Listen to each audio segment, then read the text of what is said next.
Ghost Recon is said to be one of the most realistic military gaming experiences available. Today, we're going to put that claim to the test with 4 real soldiers to see if gameplay tactics hold up in real life.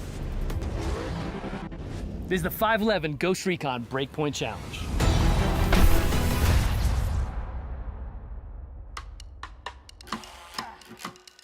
Tom Clancy's Ghost Recon story revolves around a team of U.S. Army Special Forces who tackle clandestine missions all over the world. Who better to test the realities of gameplay than Special Forces veterans themselves? Let's meet the squad. My name is Dan Edwards. I'm a retired Special Operations Officer. I spent 25 years in the Army. I was fortunate enough to serve in units like Ranger Regiment and then 3rd Special Forces Group. I'm Lee Harvey, retired Major, United States Army Special Forces. I've had multiple deployments to Afghanistan as a team commander, deployments to Africa, and working with a lot of partner nations. I'm Lisa Jaster. I'm a Lieutenant Colonel in the Army Reserve. I'm also the first female reservist to graduate from Army Ranger School. My name is Mike Glover. I spent 20 years in the U.S. Army as a Green Beret. My last assignment was an Operations Sergeant Major in Special Forces, as well as a U.S. government contractor. All right, team. We all know there's a difference between video games and actual combat. But Ghost Recon Breakpoint did a hell of a job inserting modern combat realities into the gameplay. And one combat reality we all know is drones.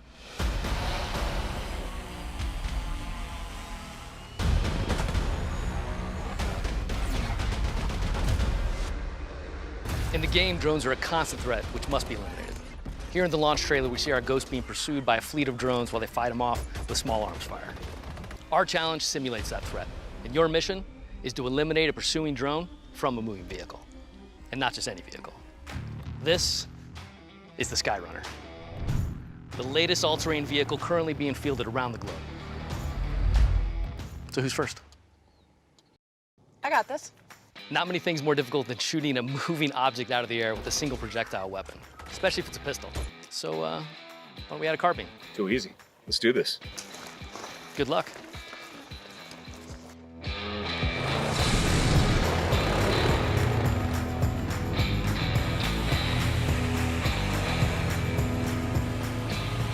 Drones are an integral part of the battlefield, both as an asset and as a threat.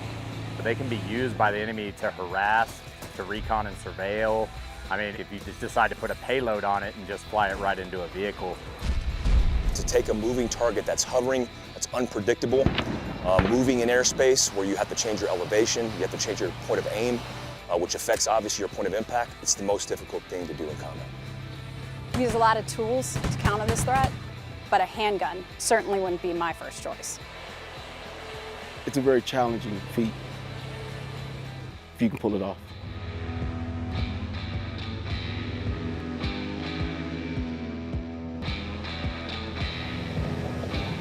Damn, you scared the out of him. But we all know it's damn near impossible in real life, right? So I think it's time we bring some SF ingenuity into this operation. What do you think?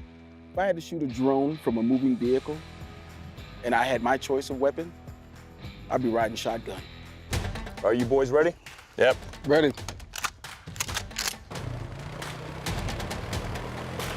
A small arms weapon on a small, fast, maneuverable item without a predictable path is next to impossible to hit.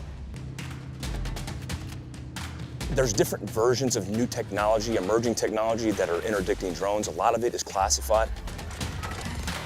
An independent, unilateral unit should be able to use their ballistic capability in order to stop a drone.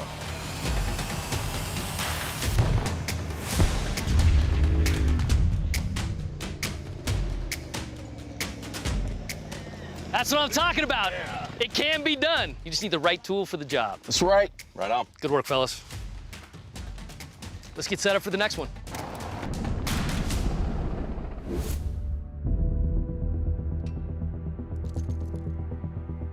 As you know, teamwork is paramount to success on the battlefield.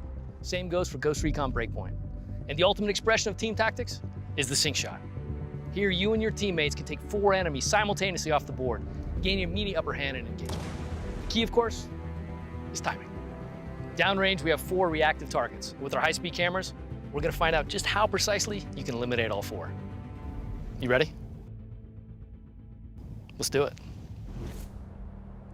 Well, a sync shot, if I were a commander, I'd conceal my position, I'd conceal my number of shooters, and I would engage a target at the same time and put that target down hard. Imagine a world where you have multiple RNS units out and you've been pulling full-time coverage on a target for over 24 hours. And essentially the problem set you've been faced with is there's multiple guards you're gonna initiate with live fire. Precision marksmen are an asset on the battlefield, but they become a force multiplier when they work as a team. The command fire is all about communication. If we don't pull the triggers simultaneously, it just won't work. We get everybody on the same sheet of music and we do a deliberate countdown. What I'll say is, I have control, I have control. 5, 4, 3, 2, 1.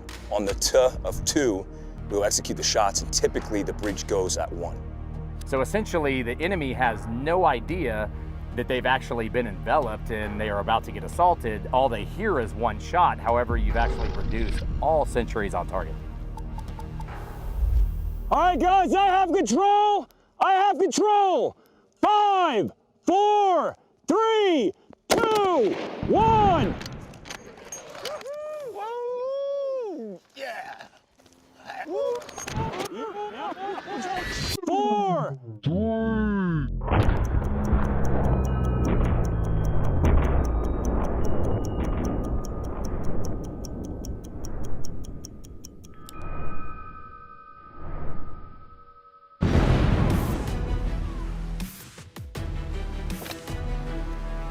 Well done.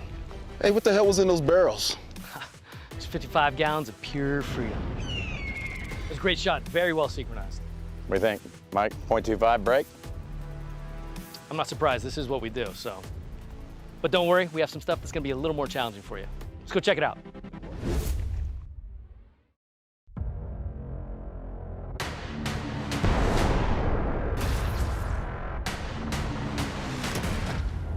Teamwork is never more important than during a medical trauma event. When seconds save lives, you must work together to eliminate the threat, move the casualty to cover, address immediate life-threatening injuries, and medevac them for follow-on care. And as we know, anyone can become a casualty, including the leadership. Dan, I'm sorry, but you just took one to the thigh. Of course I did. Thanks, Dan. I got you, man. Ghost, your team leader has a massive arterial bleed, and you're under fire. You know what to do.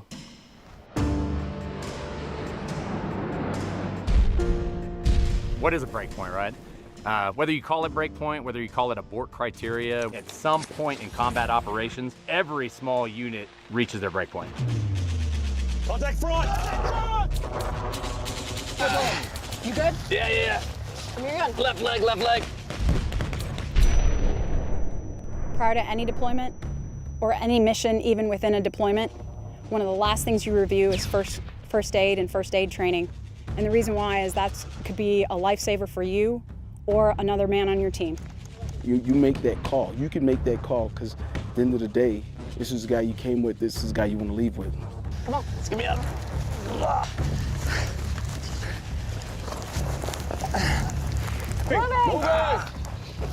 I know that I'm small in stature. At 146 pounds, it looks like I can't do a whole lot. But I work out 5 to 6 times a week with weights, specifically in preparation for those types of moments because I believe it's part of my job.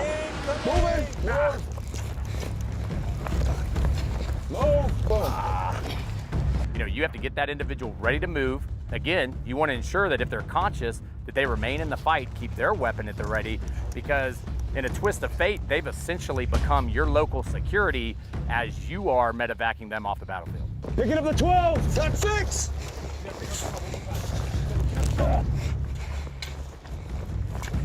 Right here on the right, bed down. See it.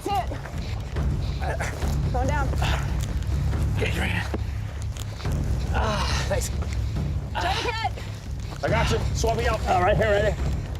When you look at the tourniquet, for example, and stop the bleed, massive hemorrhaging on the battlefield is the #1 thing that's going to kill you. How you feeling? Leg high. You good? Yeah. Tourniquet's there for a reason, and it's more than worth it. It's life-saving, and I've seen it applied and keep guys in the fight. All right, go. Feeling all right? Yeah. You're good. All right, the bleeding stop. I gotta pick you up. Swap the hand. All right, 3, 2, 1, go. Clear!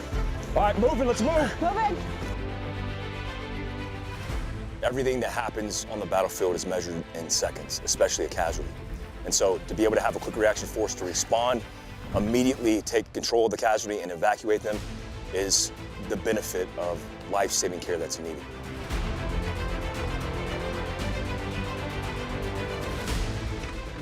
Nice work, Ghost. Dan, congratulations. Consider yourself respawned. Guys, hey, look, it sucks being a casualty, but if you're gonna medevac me, Sky Runner's the way to do it.